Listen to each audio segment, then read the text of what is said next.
얘기를 다 하는 걸 갖다가 그걸 갖다가 거기서 이렇게 무엇을 추려내서 이 사람이 무슨 문제가 있구나 하는 걸 갖다 추적해야 된단 말씀이에요. 그래서 좀 힘든 겁니다. 그래서 제가 시작은 그래서 서양에서도 정신과 문제가 있었고요. 근데 서양에서 문제가 있었던 것부터 제가 먼저 얘기하겠습니다. 이 정신질환에 대해서 알려진 것이, 기록된 것이요 말이죠. 한 2200년 전에 그리스에서 먼저 시작했거든요. 그런데 지금 역사책을 보니까 그때는 정신질환 있는 사람을 기가 막히게 치료를 잘했어요. 예를 들자면 길거리에서 시장 바닥에서 이상하게 행동하는 사람을 갖다가 데려옵니다. 근데 가끔가다 여러분이 사진 같은 거 이렇게 보시면은 그 그리스의 그 큰 궁전 있잖아요. 돌로 이렇게 멋지게 지은 궁전에 보면은 한가운데 이렇게 그 연못 비슷한 게 있잖아요. 그게 사실은 그 목욕탕이거든요. 그리스 사람은 그 목욕을 좋아했어요. 그런 사람이 있으면은 그 행동을 이상하게 하는 사람이 있으면 데리고 와서 목욕을 시킵니다. 따뜻한 물에. 그 다음에 기가 막히게 진수성찬을 차려놔놓고서는 그걸 먹여요. 여러분도 아시겠지만 요즘 가장 건강식이라는 게 소위 그 지중해식 요리라고 그러지 않습니까? 메디테레니언 다이어트라고 그러잖아요. 그럼 최고로시잖아요. 그때부터 그렇게 시작을 했거든요. 건강식을 먹이고 난 뒤에 그 다음에 이렇게 음악을 틀고 있을 때 그 종교, 그 당시에 그 신부가 와서 한마디 해요. 당신 말이지 큰 문제 없다고. 이렇게 안심을 시키고 그 다음에 이제 항상 먹이고 난 뒤에 우물쭈물 얘기를 하고 나면은 그 사람이 잠이 들어요. 근데 이상하게도 잠이 말이죠. 최면술 비슷한 걸로 했는지 약 때문에 그런지 모르겠지만 한 2시간을 한 이틀을 잡니다. 일어나면 멀쩡하게 나와버려요. 기가 막히게 좋은 치료죠. 지금도 상상하면 참 정말 좋은 치료죠. 근데 그게 없어졌어요. 왜 없어졌는가 하니까 2000년 전이죠. 기원 1년. 기독교가 구라파를 딱 차지하면서 정신질환을 갖다가 정신질환으로 보지 않게 됐겠어요. 어떻게 보신지 아시죠? 성경에 보면은 정신질환 있는 사람, 제가 이렇게 성경 쭉 읽어보면은요, 길거리에서 아버지, 엄마, 아버지 따라다니는 젊은 아이가 이상한 행동을 하니까, 이렇게 미친 행동을 하니까 말이지. 저 귀신 들렸다고. 기독교는 정신과 질환을 가진 사람을, 정신질환을 가진 사람을 귀신 들렸다고 이렇게 보았기 때문에 완전히 혐오를 했어요. 그래서 전혀 정신질환에 대한 치료라는 것이 없어졌어요.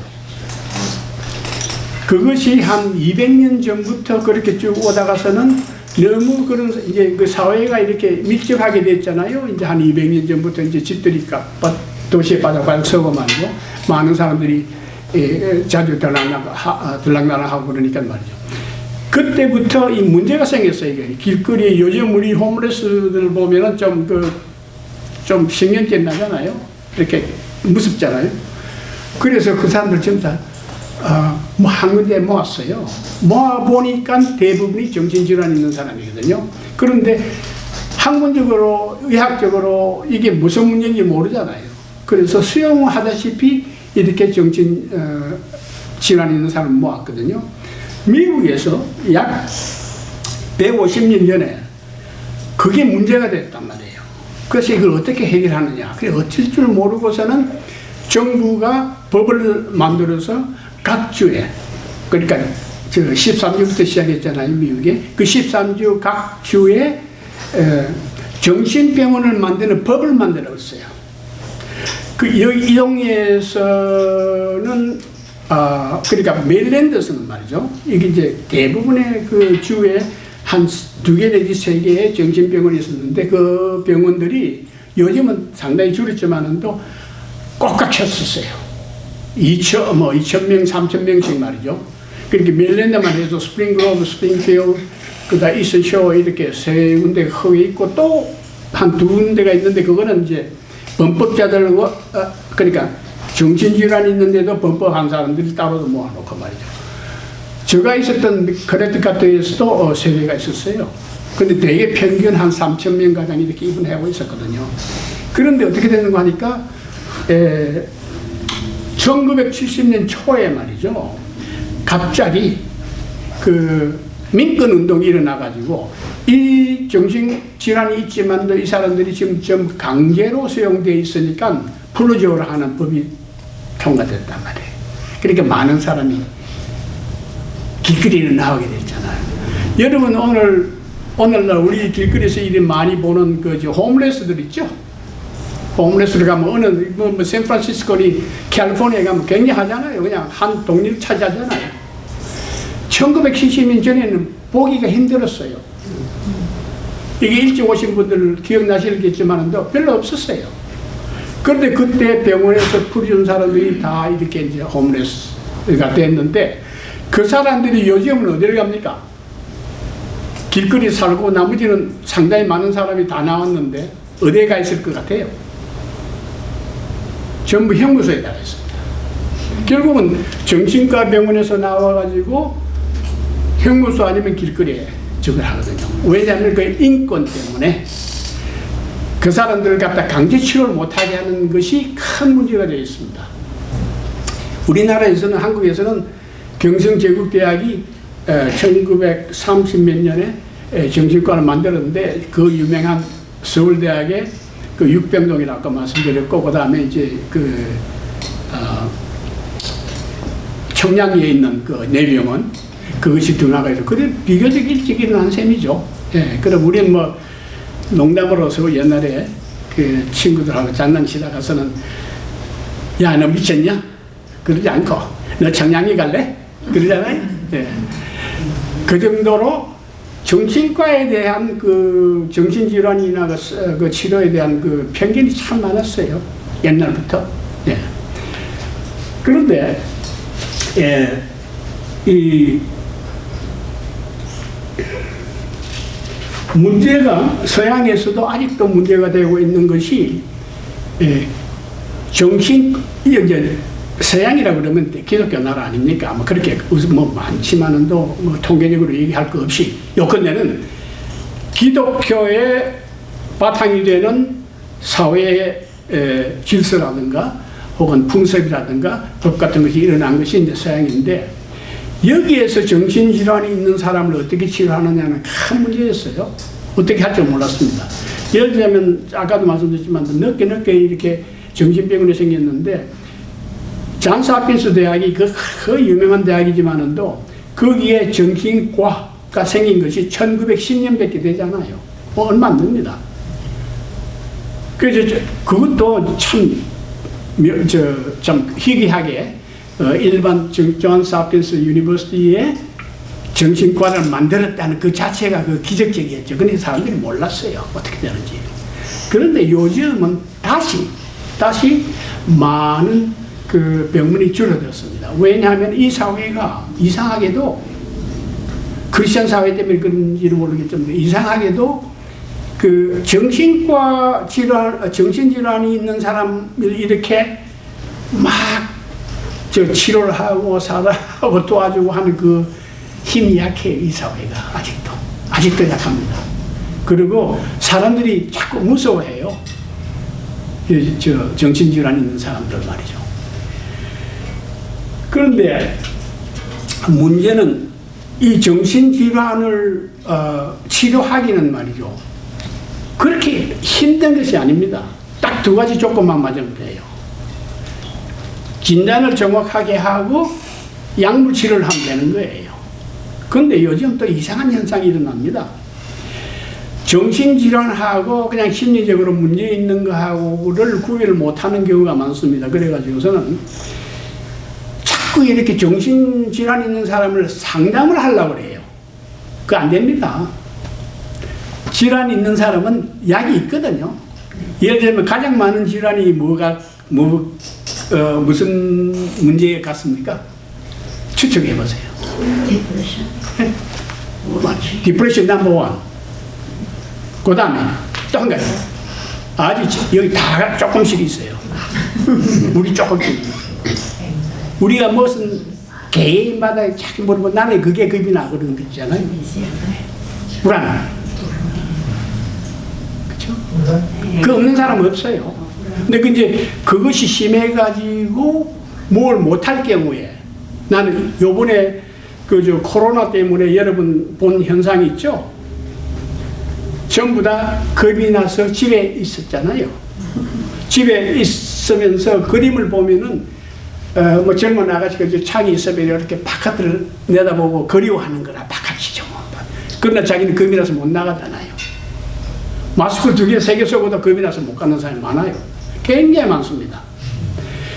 그것이 처음으로 생긴 것 같지 않습니까? 그러나 우리나라, 아니요, 우리 이 세상의 역사에서 그것이 일어난 것이 한 번, 두 번이 아니거든요. 이 유명한 전염병, 코로나 비슷한 전염병이 역사상에 우리가 기록되어 있는 것이 몇 번쯤 있은 것 같아요? 상당히 많습니다. 상당히. 한 번 흑사병이라고 있죠? 그 쥐에서 옮는 그 말이죠. 그것은 그 기원 3년에, 기원 300년에 있었던 구라파의 한 나라는 인구의 3분의 2가 죽었어요. 무지합니다. 무지합니다. 그리고 얼마나 미국에서 많이 죽은지 아세요? 1910년에 소위 스페니시 플루라고 그래가지고 코로나하고 똑같은 거예요. 상당히 뭐 똑같다고 그래도 돼요. 상당히 비슷한데 정상이나 모든 것이 비슷비슷한데 환자도 굉장히 많았는데 무지무지하게 몇백만 명이 죽었어요. 여러분 아시겠지만도 가끔 가다가 이 위생 장교들 보셨어요? 이 사람은 보통 군인이 아닌데 해군 정복 입고 다닙니다. 군복을 입고 다녀요. 왜냐하면은 국방력으로 통치를 했어요. 요즘은 위생 간호사니 위생원들이 많기 때문에 적당히 하지만도 아직도 그 풍습이 남아가지고 위생을 관리하는 관리들은 미국에서는 해군 정복과 똑같은 걸 입고 다녀요. 뭐냐면 권력을 쓰기 때문에 말이죠. 써야 되기 때문에. 왜냐하면 관리를 하려고 그러면 이거 경찰이나 누가 가지고 그거 가지 마시오. 여러분 우리나라에서 호열자가 유행할 때 그 근처에 살아보신 분 계세요? 호열자, 코레라. 우리나라에 그게 많았습니다. 이 동네 저인데. 근데 저는 부산서 왔어요. 고향이 부산인데 부산서는 호열자가 꽤 많이 일어났습니다. 왜냐하면 그 항구도시 아닙니까? 그래서 상하이 같은 데서 오는 배가 부산에서 좀 내리거든요. 그럼 호열자가 많이 생겨요. 왜냐하면 호열자가 중국에서 많이 갔거든요. 지금은 책 들여다 보면 그 히스토리가 전부 없어졌습니다. 왜 그런지 아세요? 저 중국 공산당이 다 없애버렸어요. 우리나라에는 그 양자강에서 오는 호열자 때문에 깜빡깜빡 이렇게 한 몇 년에 한 번씩 이렇게 확확 퍼지고 그랬어요. 그럴 때마다 검줄을 쳤어요. 검줄이라는 게 있죠. 새끼 같은데 이렇게 요즘 경찰들이 범죄 현장을 갖다가 막기 위해서 줄을 이렇게 쳐잖아요. 그걸 옛날에 이 동네 저 동네 많이 쳤었어요. 우리나라에도 굉장히 많은 유행병들이 있었어요. 근데 정신과 내가 왜 이런 얘기를 하냐면은 우리는 너무 질환에 대해서 편견이 많아요. 교육을 많이 한다고 그래도 편견이 생겨요. 근데 이 코로나 이런 걸 한 번씩 지나가고 나면은 환자가 많이 생깁니다. 왜 생기느냐 하면은 겁이 나서 밖에 못 나가잖아요.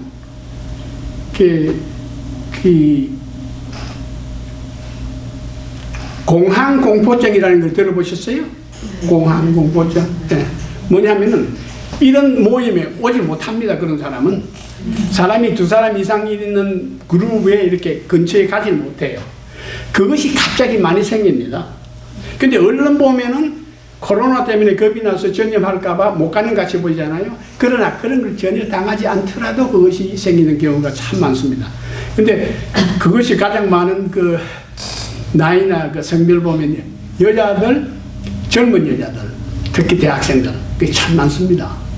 한번 조사를 해보니까 핫빈스에 온 여자 대학생 입학생 중에서 한 학기가 끝나기 전에 한 10%가 퇴학을 해요.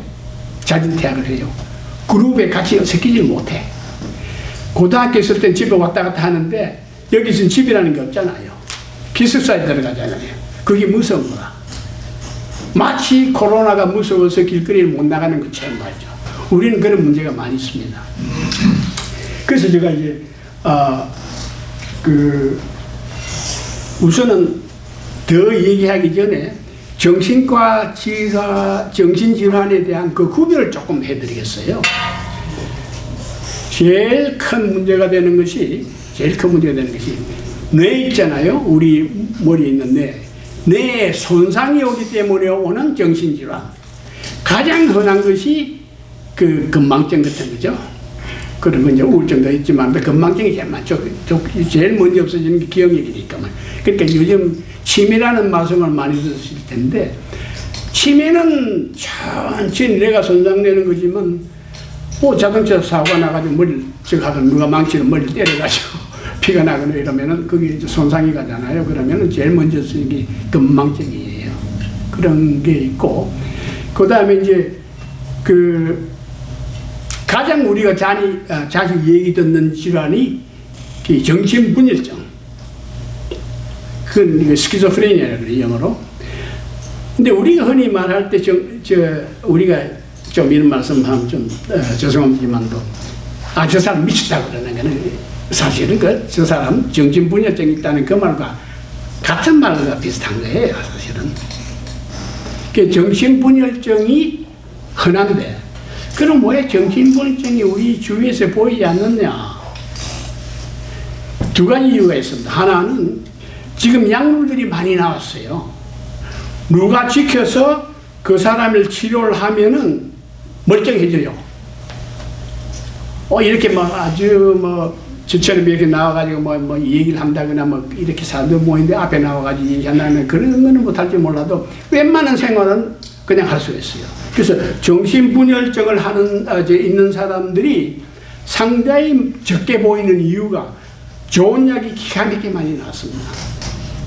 그러면 그 약 안 먹는 사람이 있을 거 아니에요? 그거 누가 먹여줘야 되잖아요? 그 사람들 약 안 먹여주면 자기는 스스로 먹질 않거든요. 정신이 없으니까요. 그럼 그 사람들 어디 가느냐 하면 전부 다 형무소 다 가 있어요. 그러니까 지금 미국에 있는 형무소에는 정신과 질환을 가진 사람이 굉장히 많습니다. 굉장히 많습니다. 이렇게 저는 상상을 하는데, 정신과 병원이 문을 닫으면서 그 사람들이 전부 형무소로 갔다고 이렇게 생각할 수밖에. 그리고 나머지는 길거리에서 홈레스가 돼버리고. 그러면 요즘 신문에 여러분들 보시면은 상담에 대한 얘기가 많이 나오지 않습니까? 상담. 상담이라는 게 이게 대화하는 거거든요. 그러니까 대화로 이렇게 치료를 하는 그런 방법이 있는데, 그게 언제 생겼는가 하니까 여러분께서 아시겠지만 프로이드라는 얘기를 들어보셨죠? 시그문드 프로이드. 그러니까 미국이 아니라 서양에서도 정신과 질환을 갖다가 이건 이제는 기독교의 가 장악하고 있던 그런 사회에서 따로 뽑아서 이학적으로 봐야 한다 하는 것이 사회에서 결정이 되고 난 뒤에 생긴 것이 크레피린이라는 사람이 있는데, 정신과 질환은 질환이다. 이거는 뇌에 문제가 있어서 생긴 질환이다. 그러므로 이것은 의학이다. 그렇기 때문에 이거는 의사가 치료를 해야 한다. 그래서 정신과 의사가 생기기 시작한 거예요. 정신과 의사가 생기기 시작한 것이 아까도 말씀드렸지만도 한 120-30년밖에 되지 않습니다. 예. 근데 이제 그 치료 방법이 여러 가지 있는데, 미국 의학의 아버지라고 하는 그 양반이 한 치료 방법은 출혈 시키는 거예요. 그러니까 피를 뽑는 거죠. 그 다음에 어지럽게 한다거나 더운물에 넣었다 찬물에 넣었다 온갖 치료를 다 했어요. 전기 치료 들어보셨죠? 그게 제일 오래 했는데 뭐냐면은 여기 양쪽에다가 전기 코드를 갖다 붙여놔 놓고 말이죠.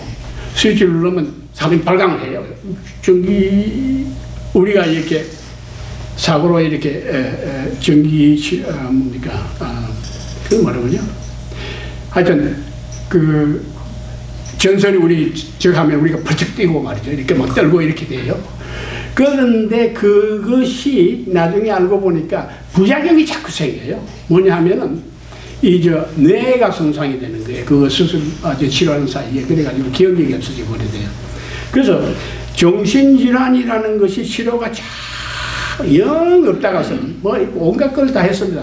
1952년에 처음으로 약이 하나 생겼는데 정신분열증 환자한테 주니까 그 주증상이 줄어드는 거예요. 처음으로 이 의학계가, 서양의 의학계가, 지금 1952년이면은 6.25 난 한 2, 3년 된 후죠. 그렇게 얼마 되지 않습니다. 그때부터 약물 치료에 중점적으로 신경을 쓰기 시작하고 제약회사가 신이 났어요. 제약회사가 말이죠. 거기다 그냥 왜냐하면 어떤 식으로 연구를 하면 약물을 낼 수 있다는 그 바탕이 생긴 거예요. 그래가지고서는 약물이 나왔는데 요즘은 굉장히 약이 많습니다. 그 약이 많이 나왔기 때문에 정신과 병원이 줄더라도 많은 사람이 바깥에서 치료를 받을 수 있게 됐어요. 그 무슨 내가 정신과 자꾸 얘기를 하는데 무슨 정신과 얘기를 하는지 우선 간단히 제가 그 구별해 드릴게요. 정신질환 중에 뇌에 분명한 손상이 있기 때문에 오는 질환, 뇌 손상 혹은 뇌 질환, 그러면 뭐 인플루엔자니 뇌염이니 뭐 여러 가지 있잖아요. 그런 거가 지나가고 난 뒤에 사람이 살아났지만도 정신 이상해졌다 하는 거. 대부분의 경우는 기억력 문제죠. 인식 문제예요. 그 다음에 또 하나는 전혀 모르는데 한 나이가 한 20살쯤 돼서 생기기 시작하는데 사람 행동이 변해요. 그것이 소위 그 정신분열증과 그와 비슷한 질환들인데 사실은 전부 다 정신분열이라고 말씀하셔도 될 거예요. 그게 이제 제일 많고 그 다음에 많은 것이 뭐냐 하면은 우리가 다 조금씩 경험하는데 우리 뭐 문제가 있으면 불안하잖아요. 근데 내가 문제가 있어서 근데 오늘 전화가 왔는데 대학에 있는 아들한테 전화가 왔는데 말이지, 친구가 말이지. 어디 길거리에서 동놈한테 틀렸다 말이지. 그놈이 머리 치는 바람에 내가 병원 갔다 왔다 그러면 그 어머니 심정이 어떻겠어요? 무지무지하게 불안이죠. 안 보면 못 살겠단 말이에요. 지금 당장이라도 뛰어가고 싶잖아요. 엄마가 보고 안심할 때까지 그 겪는 그 불안. 그런데 이런 경우는 이유가 있어서 불안이 생기지만도 그런 이유 없이 그런 비슷한 불안이 생기는 수가 있거든요. 그게 소위 불안증이에요. 그게 굉장히 많습니다. 굉장히 많아요. 이유 없이 불안증인데 흔히들 사람들이 그 한의화시켜요. 내가 뭐 했기 때문에 내가 뭘 당했기 때문에 불안하다 이렇게 말해요. 그거는 한의화지 사실은 생긴 이유는 자기가 몰라요.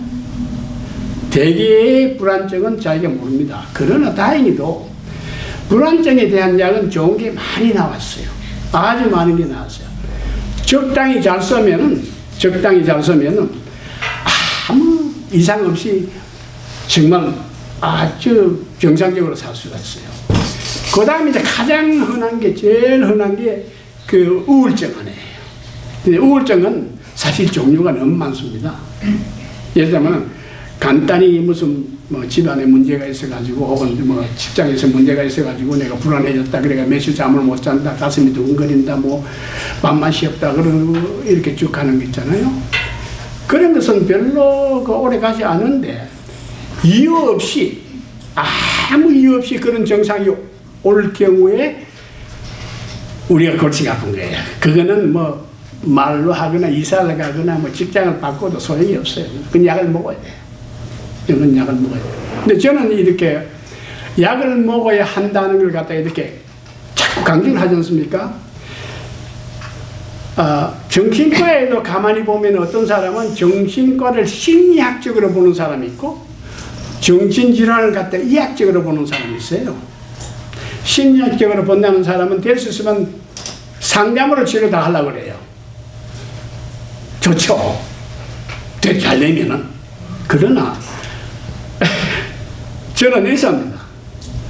치료를 내가 시작을 하면 환자가 나서야지 말이지. 그 환자 끌고 얘기하고 백날 해도 안 나오면 소용이 없잖아요. 왜냐면 낫는다는 게 뭐냐면 첫째 그 사람이 마음이 편해야 되고 잠도 잘 자고 밥도 잘 먹고 친구도 잘 만나고 직장도 다니고 해야 될 거 아니에요. 이렇게 사람 사는 것처럼 살아야 되는데 그걸 빨리빨리 해줘야지 나을 때까지 자꾸 들고 얘기만 해도 소용이 없어요. 그러니까 중요한 것은 진단입니다. 이 사람은 상담을 해도 될 사람이다. 이 사람은 약을 먹어야 한다는 거. 그 저는 약주입니다. 왜냐하면 사람의 그 인생을 갖다가 이거 질환이나 무엇 때문에 희생하는 것이 참 아까워요.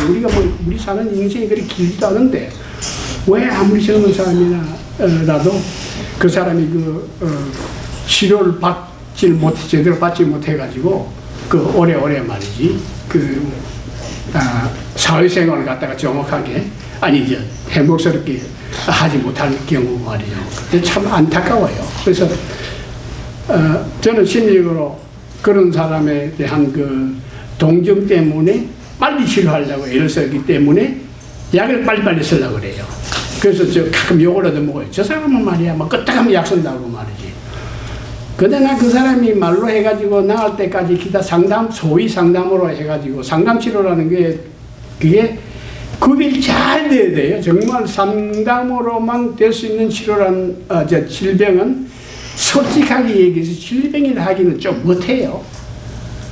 우리가 살다 보면은 뭐 조금 걱정이 되는 것도 있고 뭐 문제가 있는 것도 있고 뭐 해결 안 되는 문제가 있고 뭐 친구 문제, 가족 문제 뭐 이런 거 있잖아요. 그거 상담하는 건 모르겠지만도 정상이 분명히 있으면 불안증이라든가 우울증이 분명히 있으면 그건 치료를 해야 돼요. 그래서 가장 뭐니 해도 많은 것이 우울증인데 그 우울증의 종류가 며칠 동안 이렇게 우울하다가 괜찮은 거에서부터 그것이 전혀 낫지 않은 경우가 있습니다. 근데 그 중에서 가장 흔하고 심한 것이 소위 조울증인데 조울증이라는 말씀 들어보셨나요? 예. 그 이제 영어로 해서 바이폴라 디소르인데 이거는 이유 없이 우울해집니다. 그래가지고 뭐 심할 경우는 어떤 사람은 여러분께서 누구 얘기를 하면 좋을까? 하도 그런 사람들이 많은데 바다와 노인 쓴 친구 있죠? 해밍웨이요. 해밍웨이 어떻게 죽은지 아세요? 해밍웨이는 잘 나갈 때 한참 정말 좋을 때 말이죠. 밤에 식구들 다 자고 난 뒤에 자기 혼자 부엌에 가가지고 그 사람은 사냥꾼 아니에요. 그 사람 참 정말 활량이었거든. 해밍웨이가 놀기 좋아하고 많이 술도 좋아하고 이런데 샷건 있잖아요. 엽총 그놈을 갖다가 탁 장치를 해놔놓고 한 방 탁 쏘면 자기가 틀림없이 죽게끔 해놔놓고 밤중에 자살했어요. 그러니까 그걸 준비하려고 그러면 정신이 멀쩡했다는 소리 아니에요? 정확하게 했거든요. 그 사람이 그렇게 된 이유를 추측하기가 그렇게 어렵잖아요. 간단해요. 조울증이 있은 사람이 그런 사람이 많은데 유명한 작가 중에서 조울증이 있은 사람이 참 많아요. 내가 뭐 이름 들자면은 자살한 작가들 많잖아요. 그 사람들 제가 어떻게 그걸 아느냐 하면은 추측할 수 있느냐 하면은 그 사람이 조울증이라는 게 뭐냐 하면은 간단하게 얘기해서 조울증이 있을 때는 이 사람이 기운이 그냥 펄펄 나가요. 머리가 막 맑고 말이죠. 온갖 생각이 그냥 착착착착착 탁 나가고 하는 일이 잘 되고 말이죠. 뭐 잠도 잘 필요가 없어요. 그런 사람은 하루 한 2시간만 자면 뭐 충분해요. 에너지가 넘치고 말이지. 그런데 갑자기 우울해지는 거야. 이유 없이. 그러니까 그런 사람들의 그 기백이라는 것은 올라갔다가 내려갔다 올라갔다 내려갔다 이렇게 되는 거죠. 그러니까 이때는 막 작품이면 막 무지무지하게 나옵니다. 여기 떨어지면 언제 간지 탁 가버려요. 그 독일의 그 유명한 작가 있죠. 아이고, 얼른 생각이 안 난다. 이 양반은 조금 있으면 이름 나올 겁니다. 이 양반은 무지무지하게 책도 많이 나고 유명하고 뭐 글 쓴 것뿐 아니라 뭐 저 철학도 하고 말이는데 한 3개월 가량은 그 자기 집에 그 커튼이 내려져 있어요. 사람들이 그 집에 사람이 사는 줄 아는 줄 몰라요. 그 정도로 이 사람이 우울하면은 완전히 두문불철 해버려요. 그런데 한번 나오잖아요. 거기서 나오면은 이 사람은 뭐 세상 무섭잖아요. 온갖 데 다 돌아다니는데 온 구라발 돌아다니면서 작품 막 나오고 말이죠. 그냥 우리말로 해서 여자들 꽁무니만 막 따라다니고 말이지 뭐 이런 식이에요. 무지무지하게 그냥 활달하고 해밍웨이도 사실 비슷했죠. 굉장히 많은 문학가들이 그런 질환이 있었어요. 그것이 조우울증이에요. 조증에는 굉장히 신나고 힘나고 우울할 때는 팍 하는데 조울증이 창작으로 아주 이 세상을 밝혀주면서도 우리를 위해 마치 이 사람들은 이 세상에 우리를 위해서 나온 것처럼 된 거예요. 왜냐하면 우울할 때는 그냥 죽어버리니까. 그래서 정신분열증, 뇌손상으로 오는 질환, 조울증 있는데 우리가 가장 많이 경험하는 것이 소위 신경증이라고 그래요. 노이로제 많이 들으셨죠? 노이로제라고. 그것이 이유 없이 조금씩 이렇게 불안해지고 우울해지는데 흔히들 노이로제를 갖다가 불안한데 신경을 많이 씁니다. 우울한데 신경을 많이 씁니다. 사실 우울한 질환이라기보다는 불안한 질환이에요. 이유 없이 불안한 거예요. 그것이 가장 흔한 거예요. 그러니까 보통 우리 이렇게 여러분들이 이렇게 앉았으면 불안을 갖다가 내가 불안 느끼는 게 나는 이 정도다. 만약에 우리가 재었었다면 말이죠. 그러면 어떤 분은 이 정도다. 이렇게 돼. 그럼 이분하고 그 생활에 차이가 있느냐, 능력이 차이가 있느냐, 그게 아니죠. 별로. 근데 여기서 조금 더 올라가면은 불안해요. 굉장히. 심하게 불안하면은 그 다음에 이제 동결이 되는 거라. 이제 얼어붙어 버리는 거예요. 나가지도 못하고 일도 못하고 말이죠. 친구도 안 만나려고 그러고 무서워서 말이죠. 그것이 이 세상, 이 사회에서 제일 많습니다. 그러면 그 많은 사람이 다 그런 치료를 받아야 하느냐? 모든 사람이 그걸 어떻게 견디는 것 같아요? 추측 한번 해보세요. 불안증 가져보셨어요? 불안해 본 적 있어요? 걱정하고. 우리 같은 사람 굶어 죽겠네. 불안증. 그거 어떡합니까? 그럴 경우에. 대개 보면은 그 대배 가족들은 여자들이 그걸 지나갈 때는 조금 이렇게 봐줍니다. 젊을 때. 왜냐하면은 경도하고 관계가 있는 경우가 많거든. 그 경도 뒤에 그 우울하고 불안 오는 거는 흔한 얘기예요. 근데 며칠 안 가니까. 되게 보면은 뭐 결혼 잘 하신 분들 남편이 그 눈치 딱 보고서는 그냥 식당에 그냥 탁탁 덩치면서 말이지 뭐 맛있는 것도 좀 사오고 주문해서 돈 끄집어내가지고 지금 내가 쇼핑 좀 하라고 그러고 뭐 그러면 지나가는 거예요. 그러나 어떤 경우는 그게 심한 경우가 많습니다. 근데 특히 여자 웃긴 게 경도 때문에 오는 그 불안증이나 혹은 그 우울증 있잖아요. 그것이 가장 심하게 되는 경우가 가끔 있는데, 아기 낳고 난 뒤에 그 불안증이 하고 우울증이 오는 경우 심한 게 있는데, 그건 정말 힘듭니다. 이상하게도 약으로도 잘 안 듣긴 듣는데, 약을 쓰면 훨씬 낫죠. 그러나 정말 조심해야 돼요. 너무 쏙 빠져가지고. 그런데 여러분 아실는지 몰라도 엄마가 아기를 넣잖아요. 엄마가 아기를 넣는데 엄마가 아기 머리에 이렇게 코대는 경우가 많죠. 이렇게 안으면서 이렇게 무심코 엄마가 이렇게 코나 입을 아기 머리에 이렇게 대잖아요. 왜 그런지 아세요? 다 하셨는데 모르시지. 그게 무슨 본능이 아니라 이유가 있습니다. 참 편해져요, 마음이. 왜 그런가 하니까 그 아기 머리에서 나오는 냄새 있죠.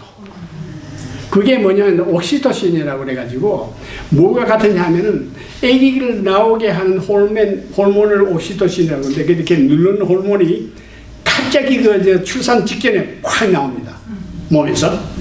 그래서 이제 그걸 그 자궁이 꽉 눌리기 때문에 아기가 나오잖아요. 그게 남아 있어요. 그런데 그 아기가 나오면서 그걸 가지고 나와가지고서는 한 몇 달 동안 그냥 풍깁니다. 그런데 그 냄새가 이렇게 나는 게 아니거든. 아기를 이렇게 딱 안고 이렇게 쭉, 어떤 경우는 젖 먹일 때도 보면은 엄마가 자꾸 축이 올려요. 이렇게 안 낮추고 자꾸 축이 올리는데 그 냄새 맡으려고 말이지. 무의식적으로. 그게 이제 그 옥시토신이라는 그 호르몬인데, 그게 참 정말 좋은 호르몬인데, 인체에 여자들한테 많이 나오잖아요. 그래서 저는 그 별명을 붙였어요. 아마 누가 했을 거예요. 그렇기 때문에 내가 따라 했지, 내가 붙인 거 아닐 거예요, 아마. 근데 난 그 기억이 그렇거든. 그게 사랑의 호르몬이라고 그래요. 기가 막혀요, 그게. 근데 냄새 이렇게 나는 게 아니거든. 우리가 냄새 날 거 아니냐, 그러고 애기 이렇게 안고 있을 때 나는 그거는 애기 전 냄새지, 그 호르몬 냄새가 아니고, 호르몬 냄새가 나잖아요. 네. 그래서 그 옥시토신이라는 그런 게 나올 정도로 우리도 모르게 호르몬에 의해서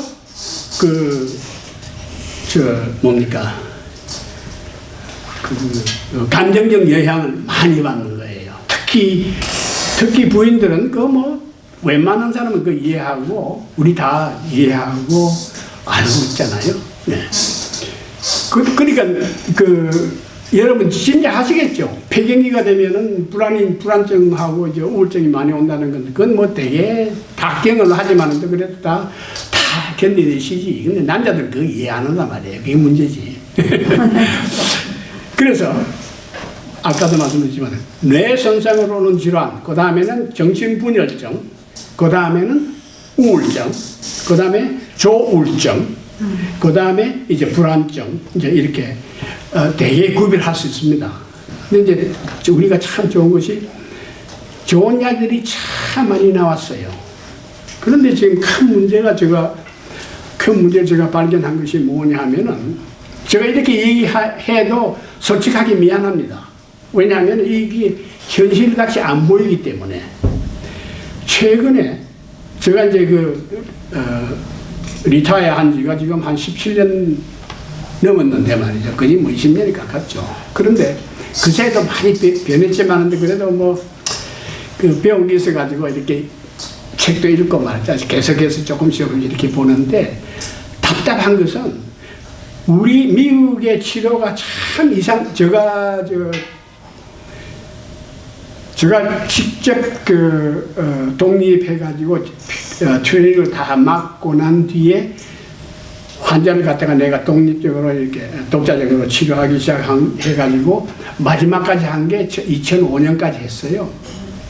제가 알고 보니까 그게 골든 에이지였어요. 정신과 정신의학, 미국입니다. 저 한국 얘기 아니에요.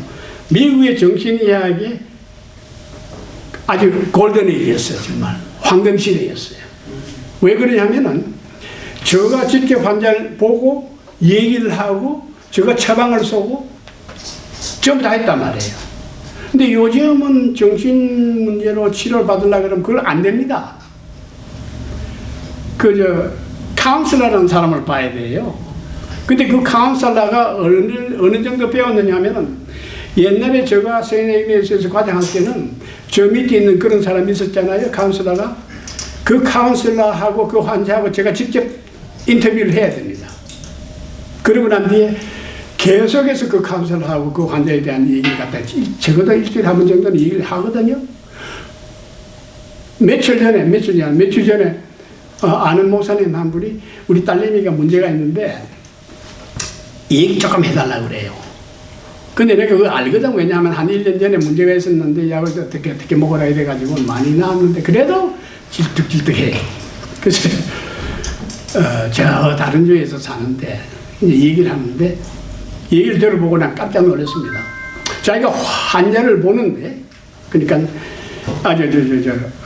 카운슬러 상담사를 보는 거예요. 상담사를 갖다가 뭐 2주일에 한 번씩 3주일에 한 번씩 이렇게 보는 거예요. 그런데 뭐 암만 봐도 안 낫거든.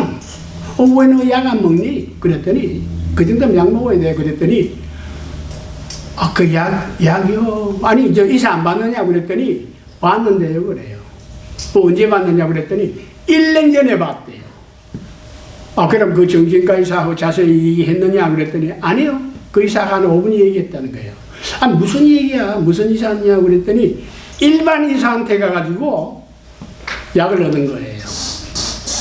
그럼 이 일반 의사가 정신질환에 대해서 아느냐 하면 그게 아니고 하도 좋은 약이 많기 때문에 이니 마이니 뭐 해가지고 탁 주는 거라. 그러니까 얘는 뭐 먹을 줄 모르지. 이걸 하루 하나씩 먹어야 되는지 하루 2개 먹어야 되는지 3개 먹어야 되는지 그것도 모르거든요. 1년 내내 안 먹고 상담사만 되는 거예요. 그래서 야 그러면 안 된다고 말이지. 그래서 이제 마침 부모님들이 저한테 자꾸 제 환자 아니면 그런 얘기 하기 힘들어요. 솔직하게 리타이어한 사람이 자꾸 그런데 이렇게 빨리 들어가면은 그 문제가 좀 생길 수도 있거든요. 그러나 이런 경우는 보니까 there's something wrong. 그래서 얘기 들어보니까 그 얘기예요. 결국은 이 사람은 치료를 받는 게 아니에요. 이거는 상담사하고 얘기 좀 하고 말이지. 그냥 들어오는데 머릿속에는 말이지 온갖 고민이 다 있고 잠도 잘 안 오고 말이지. 그래서 내가 약을 먹어라 말이지. 그래서 약 얘기를 들어보니까 그 약이 괜찮은 것 같아서 꼬박꼬박 먹으라고.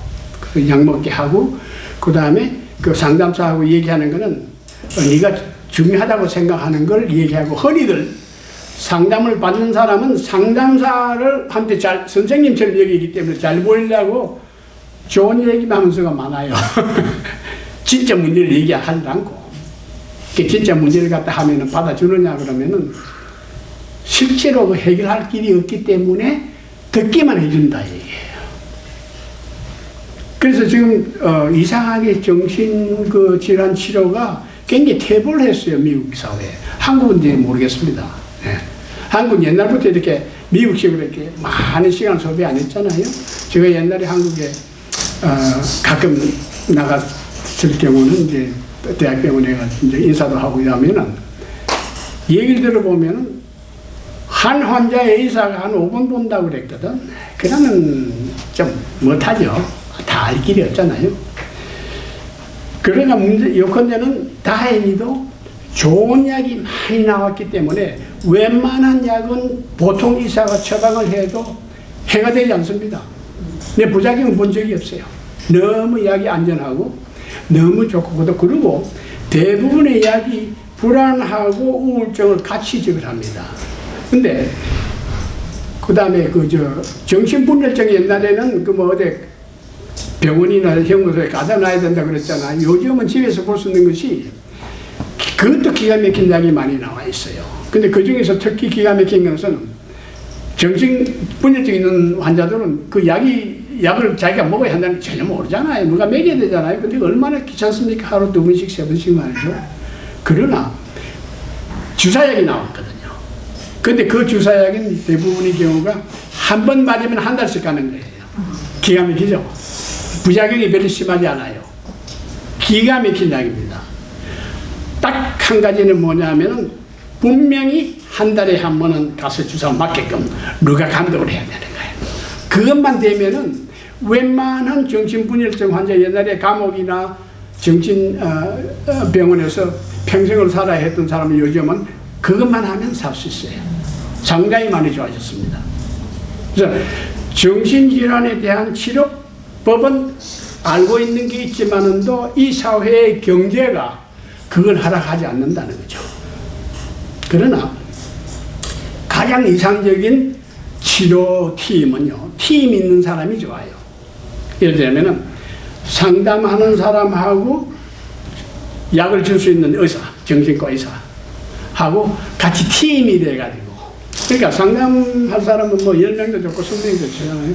그 중에 한 사람이 의사가 있으면 교대로 와서 말이죠. 그 얘기를 해가지고 치료를 하고 하면 되는 거죠. 요컨대는 지금 미국의 정신의학은 그렇게 진보했다고는 할 수 없는데 다행히 좋은 약들이 많이 나와 있기 때문에 그 약을 잘만 쓰면은 상당히 편안하게 살 수 있는 거예요. 그러나 가장 또 이 문제가 되는 것이 뭐냐면은 정신과 내가 정신질환이 있다는 걸 갖다가 뭐랄까 악셉트하는 거 말이죠. 받아들이는 거. 그게 제일 큰 문제입니다. 뭐니 해도. 근데 정신적인 질환하고 그 육체적인 질환하고 차이가 별로 없는데도 말이죠. 질환은 질환 아니에요. 그냥 의사가 치료를 해야 되는 거니까 말이죠. 근데 이상하게도 사람들은 우리 농담하거나 막 욕할 때도 말이지. 너 미쳤냐? 뭐 이런 식으로 얘기하니까 말이지. 그 정신질환을 갖다가 좀 이렇게 사회적으로 좀 비하하는 그게 있잖아요.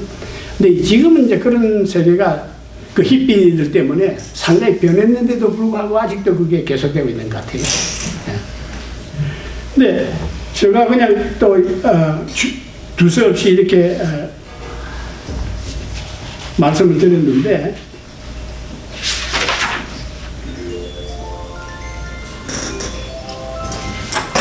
제가 시간을 봐서는 아마 질문 시간을 좀 20분까지.